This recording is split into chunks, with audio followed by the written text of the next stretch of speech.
Bien, si pueden abrir sus Biblias en Lucas, el capítulo 11. Una de las cosas que me encanta de Lucas es que él usa el método científico para traernos el Evangelio, porque él basa su investigación en todos los testimonios y los testigos que hay en el primer siglo. Uno de sus referentes es Mateo. Otro referente que usa Lucas como una prueba forense, por decir así, es Marcos. Y hay en ese tiempo circulaba una fuente que se llama la fuente Q, que es el testimonio oral de las cosas que Jesús dijo y enseñó. Juan usa una hipérbole, que es una figura literaria para expresar una cosa gigante, ¿cierto? Dice, si se escribieran todas las cosas que Jesús enseñó e hizo, no cabría en los libros de todo el mundo, todo lo que él pudo. Entonces, hay muchas cosas que circularon y una de ellas es precisamente el testimonio de los evangelistas que nos escriben para enseñarnos de la pasión de Jesucristo, de su obra, ¿cierto? De su ministerio. Cómo el Dios, creador de los cielos, se encarnó para venir, ¿cierto?, a tratar con un problema grave de la humanidad, que es el pecado, que en otras palabras el pecado produce alienación, separación, nos separa de Dios, y al estar separado de Dios se cumple la sentencia que él dio en el Génesis cuando dijo, moriréis el día que comieres de este fruto. En el fondo le dijo, si me desobedeces, entonces vas a morir. Y eso se constituye en un pecado, en una afrenta contra el Creador. Y ellos optaron, ¿cierto?, nuestros primeros padres, porque de una sola carne viene toda la humanidad. La teoría de la evolución es simplemente una teoría. Y ellos nos representan federalmente, por lo tanto, toda la humanidad queda en esa condición de separados de Dios. El pecado produce alienación, separación. Nos separa de nosotros mismos también, porque a veces no comprendemos el sentido y propósito de Dios en nuestra propia vida. Nos separa de la propia humanidad, porque a veces el ser humano, como lo vemos hoy en día, en nuestra propia historia, es capaz de asesinar, de matar, de destruir. Y eso es un reflejo de lo que produce el pecado. Precisamente Dios envió a Jesucristo porque Él no quiere la muerte de la humanidad. Él desea que la mayor cantidad de gente pueda entonces salvarse. Y para eso Dios nos habló, Dios se reveló. La palabra revelar significa mostrar algo que estaba escondido, y Él se reveló primero por medio de la naturaleza. Él se revela, su creación maravillosa, vasta, nos enseña de que hay una mente, un ser inteligente detrás de ese diseño. Cuando uno va a algo más específico, ¿cierto?, a las células, cuando uno va, ¿cierto?, al oído, por ejemplo, del ser humano, uno se puede maravillar con esa creación, y uno no puede concluir como los científicos ateos, ¿cierto?, concluyen que la nada produjo esto. La nada produce nada. Pero interviene Dios como creador. Él crea de la nada. ¿Y de qué crea? De los átomos. Él toma los átomos y crea. Él construye, ¿cierto?, lo que nosotros podemos ver. Dios se revela por medio de la creación, por medio de nuestra intuición, también nuestro instinto, nuestra conciencia. Dios se revela para que nosotros podamos, ¿cierto?, moralmente, ¿cierto?, tener una concepción de lo que es bueno y de lo que es malo. Y producto de eso, el hombre siempre optó por el mal, porque la naturaleza se inclina constantemente a hacer lo malo. Y aun cuando hay personas que hacen lo bueno, eso no significa que estén calificadas para estar aceptadas por Dios, porque Dios nos ha dado su Hijo para que nosotros, por medio de Él, podamos ser aceptados. Él nos amó tanto que entregó a su Hijo. Entonces, de eso se trata los evangelios, porque ahora en la revelación escrita, ¿cierto?, ellos intervienen para dejarnos el relato de lo que Jesús comenzó a enseñar y a hacer durante su ministerio, que duró aproximadamente 3 años y medio. Jesús entonces es la piedra angular de la revelación de Dios. De hecho, quien escribe el libro a los Hebreos nos dice que Dios, habiendo hablado muchas veces a nuestros padres por los profetas, hoy en este último tiempo nos ha hablado por el Hijo. Jesús es la palabra viviente. Su palabra tiene el poder de cambiar, de transformar vidas. Y es una de las cosas o requisitos que se instauraron, se implementaron cuando el canon de las Escrituras, es decir, el conjunto de libros aceptados como inspirados, conformaron lo que nosotros tenemos hoy en día o llamamos la Biblia. 39 libros en el Antiguo Testamento, 27 entonces en el Nuevo Testamento. Y Dios intervino para darles las palabras a ellos para que nosotros tuviéramos entonces este testimonio maravilloso.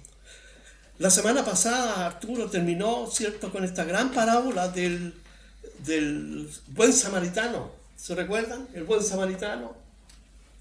Y nos aprendimos de ahí que la discriminación, ¿cierto?, era tan fuerte en aquel tiempo como lo es hoy en día. Los judíos se odiaban con los samaritanos se odiaban con los judíos, y los judíos odiaban a todo el mundo. De hecho, a las mujeres y los gentiles tenían unos pensamientos horribles, porque ellos pensaban, ¿cierto?, en su como visión egoísta, que Dios era de los judíos y la ley era de los judíos y todos los demás estaban fuera, y si alguien quería entrar tenía que cumplir la cantidad de requisitos que ellos habían establecido. Pero Dios nos amó de tal manera que dio su Hijo para que todo aquel que en Él cree no se pierda, mas tenga vida eterna. Y podemos ver allí que la religiosidad, tanto del sacerdote como del levita, ¿cierto?, muchas veces es un velo simplemente de hipocresía, porque la gente aparenta una religiosidad, pero internamente o en su corazón ellos son egoístas, no quieren atender la necesidad del otro. Jesús, podemos ver que Él se preocupa por otros, está buscando al prójimo, está enviando a sus discípulos. Primero envió a 12, después a 70, y aquí Jesús está recorriendo todas las aldeas. Y precisamente aquí en el versículo 1 del capítulo 11, Jesús está recorriendo, está yendo a estos lugares. Dice: aconteció que estaba Jesús orando en un lugar, y cuando terminó, uno de sus discípulos le dijo: Señor, enséñanos a orar como también Juan Bautista enseñó a sus discípulos. Es interesante que no nos dice Lucas dónde estaba el lugar donde estaba orando, pero Jesús le encantaba ir al cerro, al monte, apartarse en lugares, ¿cierto?, solo, para estar en una comunión íntima con Dios. Él hablaba con el Padre. Y es interesante que en el primer siglo, en el templo donde los judíos tenían sus reuniones, estaba concentrado todo el ámbito religioso. Los fariseos o los saduceos, en este caso los sacerdotes, les enseñaban, ¿cierto?, algunas rutinas de oración, como mantras enseñan. No sé si han escuchado a los Hare Krishna, ¿cierto?, cuando se ponen en las calles, repiten un mantra: Hare Krishna, Hare Krishna, Hare Krishna, Hare Rama, hasta, tocan sus címbalos, tocan sus cositas, hasta caer en un éxtasis. Y cuando caen en ese éxtasis, uno los ve saltando y haciendo cosas. Bueno, precisamente este sistema estaba en cierto modo establecido en la religión judaica. Ellos tenían estos mantras, les enseñaban a orar, pero era una repetición, o algo tan vacío que uno puede aprenderse de memoria, pero que no toca, ¿cierto?, ni a Dios ni al corazón de los hombres. Pero cuando Jesús oraba, era algo intenso, era una comunión profunda. El orar o hablar con Dios es una de las experiencias más maravillosas que nosotros podemos tener. Y Dios nos habló, nos dio esta oportunidad de poder hacerlo. Uno de sus discípulos se acerca. ¿Por qué? Porque estaba impactado, porque él mismo no experimentaba esa libertad, esa comunión tan profunda que tenía Jesús. Y una de las cualidades que tenía Jesús con sus discípulos o aprendices es que él les enseñaba siempre el camino, cómo encontrarse con Dios, ya sea estudiando la palabra de Dios o a través de la oración, como en este caso. Y él le dice: enséñanos a orar, enséñanos a orar. Entonces, aprender a orar es una disciplina que se adquiere con el tiempo y con la vida cristiana que uno lleva en el día a día. Porque probablemente muchos provengan del mundo católico y estaban acostumbrados a un rezo, a un Santa María y a otras cosas. Y tal vez muchas veces con la fe, ¿cierto? O con la inocencia de que eso era suficiente, pero rezar es repetir, orar es hablar con Dios. Y este discípulo no estaba satisfecho con lo que él había aprendido, porque recuerden que en la cultura judía, desde pequeños los niños son instruidos en la Torá, que es la ley de Moisés. Ellos tenían que aprendérsela de memoria, ¿cierto? A razón de latigazo muchas veces, ¿cierto? Aprenderse las escrituras. Y le dice, enséñanos, porque Juan Bautista también les enseñó a sus discípulos. Recuerden que Juan Bautista pertenecía a una facción que se llamaba los esenios. Y nosotros tenemos que dar gracias a Dios por ellos, por los esenios. ¿Por qué? Porque los esenios tuvieron, ¿cierto?, la sabiduría, la inteligencia de transcribir cantidad de textos del idioma original, ¿cierto?, del hebreo, y transcribirlos en rollos en aquel tiempo que eran, ¿cierto?, de papiros. Y en 1947, en las cavernas del Qumran, al sur de Israel, donde está el Mar Muerto, ¿cierto?, un beduino buscando una de sus ovejas, ¿cierto?, en una de esas cuevas, tiró una piedra y sonó un cántaro que se rompía. ¿Y qué fue eso? Encontraron cantidad de manuscritos. De hecho, un libro de Isaías lo encontraron completo, que está en el Museo de Israel en ese momento, en Jerusalén.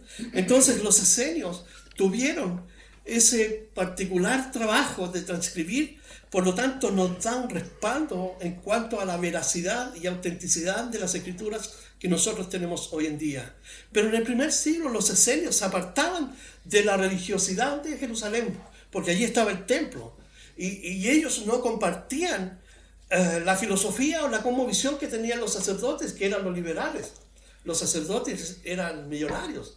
Ellos gozaban de una libertad, ¿cierto?, porque tenían un acceso al mundo político, religioso, y en ese trance ellos siempre ganaban. Tenían el favor de Roma, pero no el favor del pueblo, y menos de los esenios.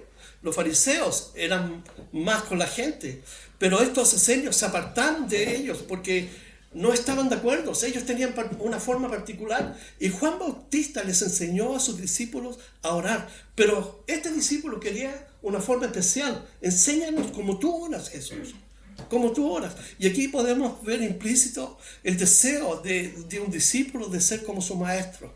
Orar es hablar con Dios, y una de las cosas que tenemos que aprender, que la oración puede ser algo intenso cuando estamos, ¿cierto?, acongojados, pasando situaciones, pero puede ser también algo simple, sencillo, pero lleno de fe delante de Dios. Entonces aquí tenemos a este discípulo pidiéndole a Jesús que le enseñe a orar. Y Jesús, obviamente, como un buen maestro, porque él era profeta, recuerda que la gente le decía, aquí hay un profeta en Galilea. Pero este es el cumplimiento de lo que Moisés había dicho cuando dijo, Dios les va a levantar un profeta en el último tiempo. Y está hablando de Jesús. Pero también era rabino. Por lo tanto, él enseñaba a sus discípulos. El rabino se sentaba en el suelo y los discípulos estaban de pie. Era la costumbre de aquel tiempo. Entonces Jesús les dijo, en el versículo 2, cuando oréis, cuando habléis con Dios, decid, Padre nuestro que estás en los cielos. Y Jesús introduce aquí algo que no estaba dentro del ámbito de las oraciones de los judíos, porque los judíos no llamaban a Dios Padre. En su religiosidad, ellos no usaban ni siquiera el nombre de Dios, y cuando se referían a Dios usaban el título Adonai. Entonces es interesante porque cuando el texto hebreo es traducido al idioma griego, y cuando los discípulos comienzan a escribir el texto, traducen el texto Adonai como Señor, Kurios, porque Adonai significa Señor, y Kurios también significa Señor. Entonces cuando los discípulos llaman a Jesús Señor, le están diciendo Adonai, porque recuerden que los discípulos son judíos, por lo tanto están vislumbrando en Jesús el Adonai, el Señor, el Dios del Antiguo Testamento que está aquí presente. Pedro le dijo, tú eres el Cristo, el Hijo del Dios viviente. Y Pedro le dijo a Felipe, Pedro, tanto tiempo que estoy contigo y tú no me conoces, porque Felipe le había dicho, muéstranos al Padre. Y Jesús le dijo, aquí estoy, Felipe.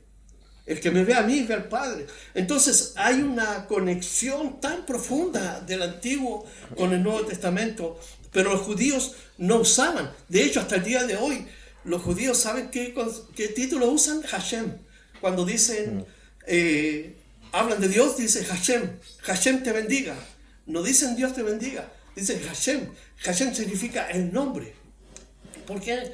Porque en Éxodo 3:14, cuando Moisés vio la zarza ardiente, le dijo, ¿quién eres tú para que dime tu nombre, para que yo les diga a Israel que estaban en Egipto, esclavos, que tú me mandaste, dime tú. Pero fíjense, aquí hay una cosa también interesante de ver, porque en la mitología de las deidades egipcias y en la cultura cananea de aquel tiempo, pensaban que el que tenía el control del nombre de Dios podía manipular a Dios. Así en Canaán, por ejemplo, estaba Baal, Astarot, Isis, y ellos se ufanaban de que ellos eran dueños del nombre de ese Dios, por lo tanto, ellos actuaban conforme a su Dios. Y Moisés, también influenciado por esa cultura, ¿cierto? Le dice, dime tu nombre, como quiero tener control de tu nombre. Y Dios no le da su nombre, sino que le dijo, yo soy el que soy. Entonces, cuando Jesús habla de eso, entonces también se refiere a sí mismo, yo soy el que soy. Pero aquí Jesús introduce algo que los judíos no conocían de Dios, porque lo sublimaban tanto, ¿cierto?, que era inalcanzable. Pero Jesús dice, Padre nuestro. Padre nos enseña que Dios es un Padre, nos habla de la paternidad, de una cercanía tan profunda con Dios. Dice, Padre nuestro, es nuestro Padre. Y nosotros ahora podemos, ¿cierto?, orar y tener esa afiliación en esa relación que mantenemos con Dios cercana. Ya no es el Dios extraño, lejos, es el Dios cercano que viene a estar con nosotros. Padre nuestro que estás en los cielos. Y comienza Jesús a enseñarles aquí el contenido de la oración. No la oración en sí para repetirla, porque Jesús nos va a enseñar, si buscan en Mateo, el capítulo 6, versículos 6 y 8. Recuerden que hay un paralelo entre Mateo, cuando también Mateo nos relata el Padre Nuestro, ¿cierto? Cómo Jesús les enseña a orar. Y Lucas también. Lucas lo hace más condensado. Mateo lo hace más, ¿cierto?, extenso. Pero fíjense, Jesús les da una enseñanza a ellos de lo que no es orar. Y el versículo 6 de Mateo 6 dice, mas tú cuando ores, entra en tu aposento. Esta es una buena indicación de Jesús. La oración es privada, ¿cierto? Cuando tenemos esas cosas que queremos presentar delante de Dios. Y cerrada la puerta dice, ora a tu Padre que está en secreto, y tu Padre que ve en lo secreto te recompensará en público. Y orando, no uséis vanas repeticiones. Una de las cosas que tenemos que aprender, que Dios no es tonto. Como en la mitología se pensaba, ¿cierto? Cuando oraban en la mitología griega, en la mitología romana, y aún dentro de las deidades que existían en el mundo cananeo al tiempo que Israel viajaba por el desierto. Entonces, muchas personas piensan que Dios es esa clase de Dios que hay que decirle, no te estoy diciendo, te lo voy a repetir una y otra vez, pero Dios no es así. Dios es un ser inteligente, es un Dios omnipresente, que Él participa de ese momento intenso que vivimos. Por eso Jesús le dice, no use vanas repeticiones. ¿Como quiénes? Como los gentiles. ¿Quiénes eran los gentiles? Los que no pertenecían al pueblo de Israel y que se entregaban a estas deidades, ¿cierto?, en estas oraciones. Dice, que piensan que por su palabrería serán oídos. Entonces, la oración no consiste en decir muchas cosas, pensando como ellos creían que Dios nos iba a escuchar por esa cantidad de palabras. La oración está restringida a algo sublime, algo intenso, algo del momento. Obviamente, cuando uno entra en momentos de oración, de adoración a Jesús, uno puede exaltar a Jesús y destacar las bondades de Dios. Pero estos pensaban que por su palabrería serían oídos. Dice Jesús: no os hagáis pues semejantes a ellos, porque vuestro Padre sabe de qué cosas tenéis necesidad antes que vosotros las pidáis. Esto nos habla de la omnisciencia de Dios, que es un atributo que le pertenece solamente a Él, al Padre, al Hijo y al Espíritu Santo. Es decir, Él sabe por lo que tú y yo pasamos y sabe que vamos a hablar con Él, y a Él le encanta que tú te sientes y hables con Él, porque Él ya sabe, pero quiere escucharte, porque tú eres su hijo. Y Padre, volviendo a Lucas, Jesús nos conduce a esta relación íntima con Dios. Nos habla de un Padre que está en los cielos. Fíjese que es interesante, porque en Habacuc 2:20, si quieren anotarlo, buscarlo, Habacuc 2:20, nos dice: Dios está en su santo templo, calle de él toda la tierra. Así hablaban los profetas en la antigüedad. Dios está en su santo templo, calle toda la tierra. Y estos profetizaban en el templo, en Jerusalén, en todas partes. ¿Por qué? Porque el pueblo particularmente se había entregado a otros dioses. Entonces Dios está en su santo templo, pero Jesús ahora abre una puerta y nos habla de una relación. Aunque Dios está en su santo templo, pero ahora es nuestro Padre Celestial, nuestro Padre que habita en el cielo, es verdad. Isaías 14, cuando nos relata la caída de Lucifer, nos dice que Dios está en el monte del testimonio, a los lados del norte. Pero a través de Jesús nosotros tenemos una entrada a este Padre que nos cobija, nos acepta, nos perdona. Es el Padre nuestro. Entonces cuando Jesús dice: vosotros oraréis así, Padre nuestro que estáis en los cielos. Y eso es interesante, porque es una forma de adorar, de reconocer que Dios, ¿cierto?, vive también en el sublime cielo, pero también es cercano, porque podemos decirle Padre nuestro. Y Jesús dijo ya en Mateo que Él sabe todas las cosas que nosotros necesitamos. Por lo tanto, Él comienza con una palabra que Él usa en la cruz: Abba, Abba. ¿Se recuerdan? En la cruz dice Padre, Padre, dice Abba, Abba, ¿por qué me abandonaste? Y esta relación, o este título, Abba, habla de un Padre amoroso. Y Jesús, en ese momento intenso, cuando los pecados nuestros están sobre la cruz, dice Abba, Abba, como: papito, ¿por qué me dejaste? ¡Wow! ¡Qué fuerte!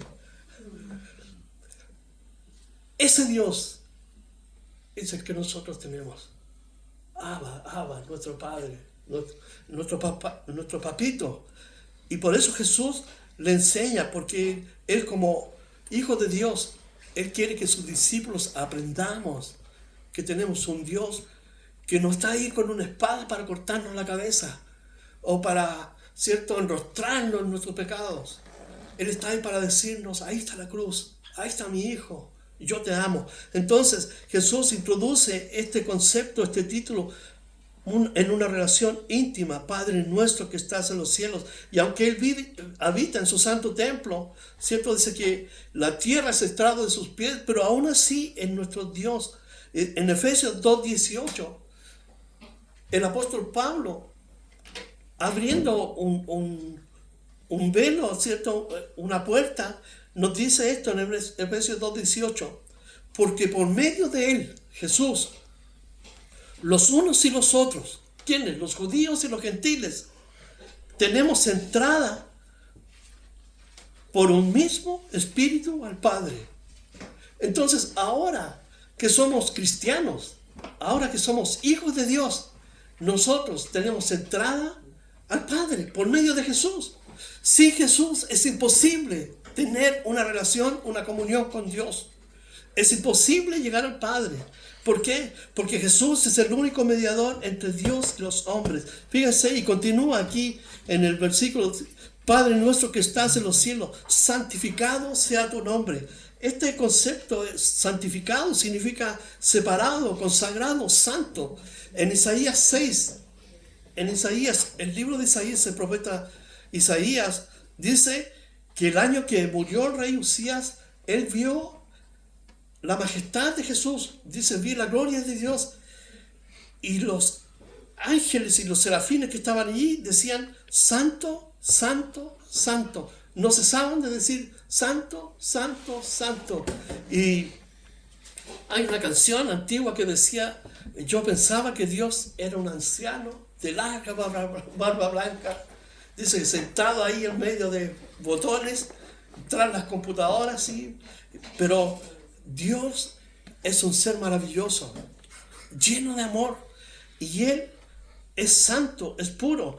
Y en esta forma que Jesús nos está enseñando a reconocer la santidad de Él, lo que no tan solo es una alabanza o un reconocimiento de la santidad de Dios, pero equivale también a decirle y a pedir que su santidad sea patente en nosotros, que sea coherente nuestra vida apartada del mal, así como Dios vive en santidad. Es decir, nuestra vida debe reflejar también la pureza y santidad de Dios.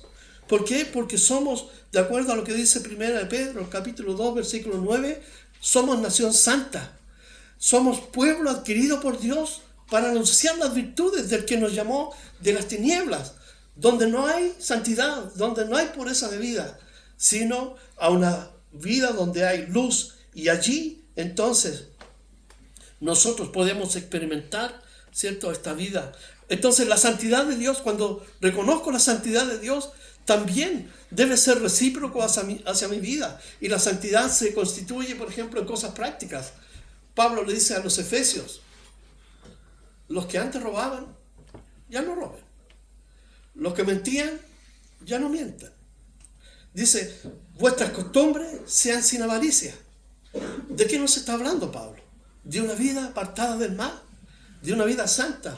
¿Se dan cuenta que la vida santa no es estar flotando en el aire como muchas veces enseñan, una vida tan mística del cristianismo, ¿cierto?, alejada de la realidad de la vida? Pero la vida cristiana es práctica, 100%, en el sentido de que Dios nos ha dotado ahora con esa capacidad para discernir las cosas que son buenas y malas. Y porque ahora tengo su Espíritu en mi corazón y porque soy redimido por Jesús, entonces voy a vivir conforme a los parámetros que Dios mismo me enseña por su palabra. Porque Él es santo, entonces Él me enseña a vivir también separado de aquellas prácticas que antes tal vez cometía, pero ahora como soy santo, entonces Dios ve eso en mi vida para que yo viva también así. Eso debe reflejarse, por supuesto, en mi vida laboral, en mi vida conyugal, ¿cierto?, mi vida familiar, todo eso. Entonces, dice aquí, santificado sea tu nombre. Ya les dije ya que ellos no usaban el nombre de Dios, ellos usan Hashem, pero nosotros decimos Padre. Y conocemos el nombre real, es el tetragramatón, que es una Y, H, W, ¿cierto?, y H, porque en el hebreo antiguo no había vocales. Eso se introdujo en el año sexto por unos judíos que se llamaron masoretas, que le pusieron vocales al idioma hebreo. Pero cuando Casiodoro de Reina, que es la Biblia que nosotros usamos, que tradujo entonces el nombre de Dios, él le escribió el nombre Jehová, porque tomó las 4 consonantes y lo unió con Adonai, y de ahí viene entonces Jehová. Pero el nombre, de acuerdo a la traducción de la Septuaginta, que es el hebreo al griego, es Yahvé. Nosotros debiéramos decir Yahvé, pero como ya estamos habituados a Jehová, decimos Jehová. Entonces, santificar el nombre de Dios es alabar, reconocer a Dios y vivir de tal modo que nuestras acciones reflejen su santidad. Eso es lo que Jesús está diciendo aquí. Porque ¿cuál era el concepto de santidad del judío que está recibiendo las enseñanzas en el templo y las enseñanzas de Jesús? en el templo, ser santo, por ejemplo, era lavarse las manos antes de comer, ¿cierto? Era no caminar por un cementerio porque te ibas a contaminar. Es decir, todo aquello que te contaminaba ceremonialmente. Entonces transformaron la religión judía en un sinnúmero de preceptos que transformó a la gente en hipócrita, porque no importaba cómo vivieran, no les interesaba. Lo importante era que se lavaran las manos, que no pasaran por un cementerio, que guardaran las normas que ellos habían creado. Pero para Dios eso no le interesa, porque Dios estaba cansado de eso. Por eso que Dios permitió que los israelitas se fueran al cautiverio con los asirios, con los babilonios, y ahora los judíos tienen una profecía que de cada 3 judíos, 2 van a morir. Hitler fue un niño de pecho al lado de lo que viene para los judíos. Zacarías dice, he puesto a Jerusalén como una piedra pesada. Entonces podemos ver hoy día que ya hay más de 126 naciones que están contra Israel. Y viene un momento duro para Israel. ¿Por qué? Porque ellos consideraron que su justicia basada en prácticas religiosas era más importante que aceptar el regalo que Él nos dio por medio de Jesucristo en la cruz. Así que, volviendo, dice, santificado sea tu nombre en el versículo 2, venga tu reino. Y aquí tenemos una esperanza escatológica, una esperanza apocalíptica. ¿Por qué? Porque un día Jesús va a regresar. Para nadie es noticia todo lo que está sucediendo en el mundo, todos los cambios que están sucediendo a nivel global, pero también cómo han destruido las sociedades, cómo han destruido las familias, cómo están propagando su ideología. De hecho, todos sabemos que la ONU tiene una agenda del 2030 para establecer un nuevo gobierno mundial. El 2016 es interesante que ocurrió un hecho en Europa que se llama la inauguración del túnel de Gotthard. Si lo buscan en YouTube, estaban todos los mandatarios de Europa, estaban los líderes importantes de Europa, y allí se inauguró este túnel. Y en esta escena que se puso, ¿cierto? Ahí aparecen demonios, aparecen figuras horribles, donde se personifica relaciones homosexuales, lesbianas, donde aparece el macho cabrío, un tipo vestido como macho cabrío, pero lo curioso es que aparece como de un portal, y todo está representando la venida del nuevo orden mundial por el gobierno del anticristo, que es el macho cabrío. Si lo buscan en YouTube, todavía está, no lo han sacado, pensé que lo habían sacado. Y recuerden que cuando los de ISIS tomaron a Siria, destruyeron todos los monumentos religiosos. Pero ¿qué hizo la comunidad de los multimillonarios? Tomaron el portal que se llama de Palmira, que era un portal de entrada al templo de Baal. Baal es Satanás en el Antiguo Testamento, y Jesús lo llama Satanás. Y ese portal lo trajeron, lo pusieron en Londres, lo pusieron en Nueva York, lo pusieron en el Oriente Medio. Y fue allí donde Obama y todos los países del Medio Oriente hicieron una declaración del nuevo orden mundial que viene. Y todos sabemos que viene. Está toda la tecnología, está todo para que usted y yo, ¿cierto? La iglesia vamos a salir de aquí, gracias a Dios, pero los que han rechazado a Jesucristo van a ser identificados con una marca, no van a poder comprar, no van a poder vender, y el culto a Baal está presente. Si tú viste la inauguración de los Juegos Olímpicos en Francia, ¿qué prueba de eso? El anticristo cabalgando en un caballo blanco. Todo está dispuesto, pero Jesucristo dice que debemos orar, venga tu reino. Un cristiano o una cristiana debe anhelar la venida de Jesucristo, sobre todo en el tiempo que estamos viviendo, donde hay inseguridad, incerteza, donde hay problemas, y nosotros sabemos que es un mundo que está trastocado, gobernado por la esencia de los espíritus demoníacos que controlan este mundo. Pablo nos habla de eso en Efesios 6:12. Jesucristo también lo reveló, y Apocalipsis nos dice que durante un tiempo que va a durar 7 años, Satanás, que hoy día, ¿cierto?, vive en los huestes celestiales, va a ser expulsado de allí a la tierra.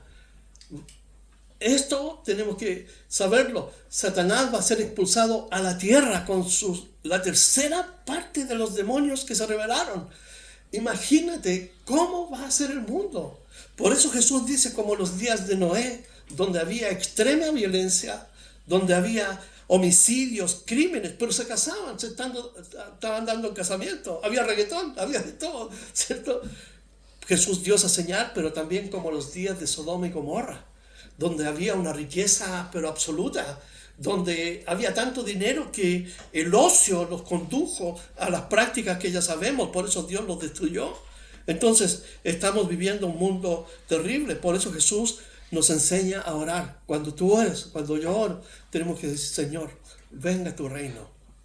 Jesús vendrá a gobernar por 1000 años, literalmente como nos enseñan las Escrituras. Dice, hágase tu voluntad, hágase tu voluntad. Este es un imperativo, medio pasivo. ¿Por qué? Porque es la voluntad de Dios que tiene que afectar mi propia vida. Dice, como en el cielo, así también en la tierra. Entonces, cuando habla del cielo y de la tierra, hay una voluntad perfecta. Pero cuando hablamos de la voluntad de la tierra, hablamos de una voluntad imperfecta, que muchas veces nosotros recurrimos a ellas, en el sentido de que Dios nos dice que debemos hacer una cosa y no la hacemos, pero hacemos otra. Entonces hablamos de esa voluntad. Pero cuando hacemos la voluntad de Dios perfecta, es la que está ya predicha, está anunciada en el cielo, para que se ejecute en el cielo. Por eso es importante reconocer una cosa importante, que son 3 preguntas que surgen siempre en la mente de las personas. ¿Quién soy? ¿A dónde, cierto? ¿Quién soy? ¿De dónde vengo? ¿Cuál es el propósito de mi vida? ¿A dónde voy? Pero la voluntad de Dios perfecta nos hace salir de esas preguntas, porque la voluntad perfecta de Dios es agradable, ¿cierto? Es la que disipa esas dudas, porque ¿quién soy? Ahora en Cristo soy su hijo, Él es mi Padre. ¿Cuál es su propósito y voluntad? Bueno, Jesús dijo, aprendan en oración a pedir la voluntad de Dios, la que ya Dios vio en el cielo que iba a ser para ti. Entonces tú tienes que buscar esa voluntad por medio del estudio de la palabra de Dios. Hágase tu voluntad. Los judíos, fíjense, enseñaban que vivir bajo la voluntad de Dios era traerlo de arriba a lo de abajo, haciendo visible así la soberanía de Dios en las cosas que suceden en mi vida día a día.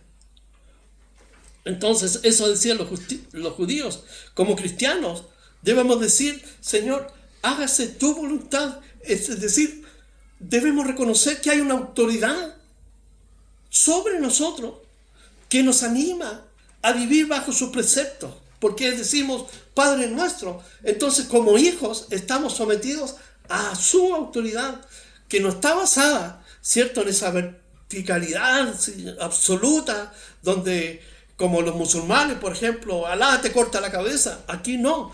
Este Dios, aunque habita en los cielos, pero es un Dios cercano que está con nosotros y que nos ama. Por lo tanto, cuando Él dice que busquemos y que Él tiene una voluntad, un propósito definido, entonces yo me someto a su autoridad en todas las áreas de mi vida. ¿Para qué? Para que todas las prioridades que yo tengo sean ordenadas conforme a ese plan que Dios tiene. Fíjense en Romanos, el capítulo 12. Romanos capítulo 12, versículos 1 y 2. Dice, así que, hermanos, os ruego por las misericordias de Dios que presentéis vuestros cuerpos en sacrificio vivo, santo, agradable a Dios, que es vuestro culto racional. No os conforméis a este siglo. Pablo está escribiendo en un periodo donde Roma, ¿cierto?, tenía una práctica terrible, ¿cierto?, en sus fiestas que ellos hacían. Entonces él le dice a los cristianos que están en Roma, porque escribe a los romanos, a los cristianos de allá, que no se conformen a este siglo, a la cultura de este siglo, a la cosmovisión, a las prácticas de este siglo, sino que dice, sino transformaos por medio de la renovación de vuestro entendimiento. Es decir, cada vez que nosotros entramos en una relación con Dios, estudiando su palabra, nuestro entendimiento entonces comienza a absorber los principios que Dios tiene para nuestra vida. Y en esa forma entonces nos vamos adecuando, adaptando a la forma que Dios quiere que vivamos. Si esa es una forma de renovarse, no hay otra forma de renovarse. Porque por medio de la filosofía podemos tener, ¿cierto?, grandes filósofos, pero la filosofía no es suficiente para renovarse la mente. Los grandes filósofos del siglo III, del siglo IV de Grecia, ellos estaban en esta disyuntiva porque estaban buscando la verdad a través de un razonamiento solamente filosófico. Ay, me encanta así un filósofo que prendió una vela al mediodía y se paseó por la plaza. Y como eran sofistas, es decir, lanzaban preguntas para que la gente respondiera, la gente le dice: ¿qué haces con eso? Con esa vela encendida, ¿qué buscas? Y me encanta porque él dice: busco a un hombre íntegro, a plena luz del sol, al cenit del día, con una vela, busco a un hombre íntegro. ¿Por qué? Porque la filosofía no era capaz de responder a las cuestiones del Espíritu, y solamente el Espíritu Santo es capaz de darnos a nosotros esa sabiduría para vivir de esta forma. Entonces Pablo nos dice: transformados por medio de la renovación de vuestro entendimiento. ¿Para qué? ¿Para llenarnos de un conocimiento? No, para que comprobéis cuál sea la buena voluntad de Dios, agradable y perfecta. Esa es la razón. No es para llenarse de conocimiento, sino para experimentar en el día a día lo que Dios tiene para ti. Debemos recordar que en los años 70, finales de los 60, 70, el Evangelio se ofrecía como una oferta, ¿cierto?, de feria. Dios te sana, Dios te salva, una verdad. Y Dios te bautiza, y por todas partes se pregonaba eso. Entonces mucha gente llegaba con la convicción de que Dios los iba a sanar, y tal vez algunos fueron sí sanados, pero la oferta era para todos. Pero eso no es así, porque el Evangelio consiste en tomar la cruz, que es un símbolo de horror y de muerte. Entonces la vida cristiana, el cristianismo consiste en eso, porque la cruz es muerte. Y eso significa, por las propias palabras del Señor Jesús: en el mundo tendréis aflicción. En el mundo tendréis aflicción. Es decir, que nosotros como cristianos no estamos exentos de los problemas que atañen a las personas comunes o ordinarias de este planeta. Tenemos problemas financieros, tenemos problemas de relaciones, en fin, todo eso. Pero cuando uno ha alcanzado, ¿cierto?, esa madurez para buscar qué es lo que Dios desea en mi vida, entonces la palabra de Dios nos orienta en todas las áreas de nuestra vida. Por ejemplo, en las finanzas, Proverbios dice: no salgas de aval de nadie. Nunca seas un aval de nadie. A los jóvenes le dice: cuidado con las mujeres que aparecen pintaditas por ahí, todo eso, aparte del camino. Cuidado con el licor, dice, ¿cierto? La cerveza, dice, es alborotadora, y el vino es escarnecedor.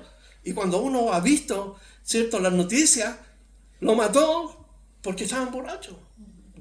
Porque el vino es escarnecedor. Llega un punto en que pierden la lucidez y se entregan entonces a esas pasiones. Pero un cristiano, Pablo dice: sed llenos del Espíritu Santo. Sed llenos del Espíritu Santo. Y cuando un cristiano busca por la palabra de Dios, la dirección de Dios, entonces encuentra el consejo oportuno para salir de los problemas. Es interesante que dice aquí en el versículo 3, volviendo a Lucas 11:3, dice: el pan nuestro de cada día, dánoslo hoy. Es interesante que ese texto, ese dánoslo hoy, literalmente significa: sigue dándonos continuamente este pan. Señor, así como me diste hoy, mañana también síguemelo dando. Señor, es una forma de orar para presentárselo a Dios. Él sabe de qué tenemos necesidad. Jesús dijo, busquen el reino de Dios y su justicia. Las cosas que le falten serán añadidas. Pero como a Dios le encanta que le hablemos, entonces, Señor, así como me diste hoy, gracias, también mañana. Eso es importante.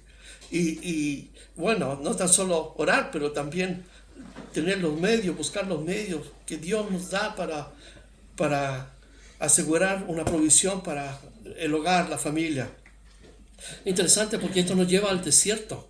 En el desierto los judíos tenían hambre, querían comer pan, porque en Egipto, donde fueron esclavos 400 años, estaban acostumbrados a las tortillas, al pan de rescoldo, al pan amasado. Sí, no sé si había una pastelería, ¿verdad?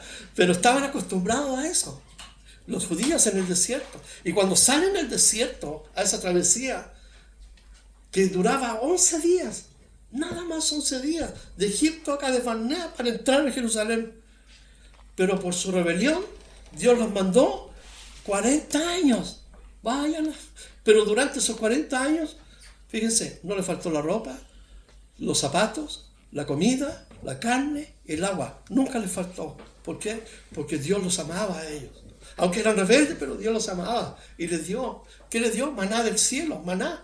Manjo, ¿qué significa? Que era una especie de hojuela de miel. Eso comían todos los días, pero estaban cansados, no querían eso. Pero Jesús enseña en Mateo, dice que no, cuando es tentado, y en Lucas, no solo de pan vivirá el hombre, sino de toda palabra que viene de la palabra de la boca de Dios. Pero debemos pedir por el pan nuestro de cada día. Entonces, es importante leer, orar por nuestra provisión. Continúa en el versículo 4, dice, y perdónanos nuestros pecados, porque también nosotros perdonamos a todos los que nos deben. Es interesante porque Mateo dice, perdona nuestras deudas.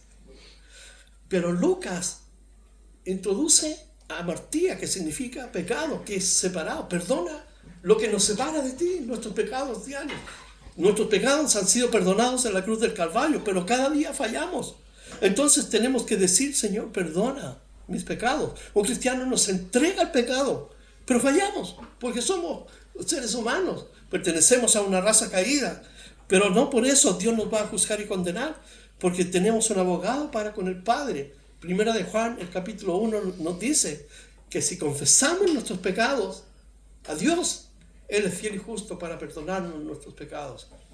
En Brasil conocí a un compañero de cuarto, en el seminario donde estuve, y él vivió una experiencia muy terrible, porque la iglesia donde él estaba, que eran como 4.000 personas, tenía una práctica de que tenían que confesar los pecados del púlpito a la gente, y desconociendo que las Escrituras nos dice que debemos confesar nuestros pecados a Dios y no a los hombres. Hay momentos que sí, cuando alguien ofende, ¿cierto?, debe conversar para resolver ese conflicto. Y delante de él tuvo que confesar, y él estaba recién novito en la iglesia. Había llegado con su novia, que recién había aceptado al Señor, pero venía embarazada. Pero Dios los perdonó, Dios los aceptó, y él tuvo que confesar que había tenido relaciones con su esposa, pero eso había sido, y dice que eso fue lo más frustrante, intimidante, fue aterrador decir algo así delante de casi 4.000 personas. ¿Por qué? ¿Por qué si tenemos que confesar nuestras faltas a Dios? Dice, y perdónenos nuestros pecados, porque también nosotros perdonamos a los que nos deben. Fíjense que el pecado se constituye en una deuda contra Dios cuando no confesamos. Y Jesús dijo, mientras estás en el camino con el que te va acompañando, ponte de acuerdo. No sea que llegue el momento y te mande al juez, y el juez al alguacil, y de ahí a la cárcel. Entonces está haciendo una especie de proceso de cómo el juicio de Dios puede llegar a la vida de esa persona. Pero aquí dice que debemos confesar nuestros pecados, pero también está supeditado a que podamos perdonar a otros también. Tenemos que perdonar. Un cristiano tiene que tomar esa condición, porque está procesada, está fundamentada en el amor, en el mismo amor que Dios tuvo por ti para perdonarte.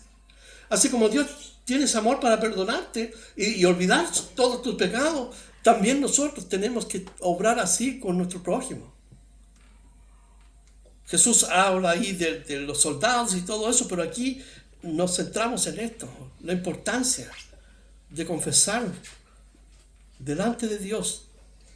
Dice, y no nos metas en tentación. No nos metas en tentación.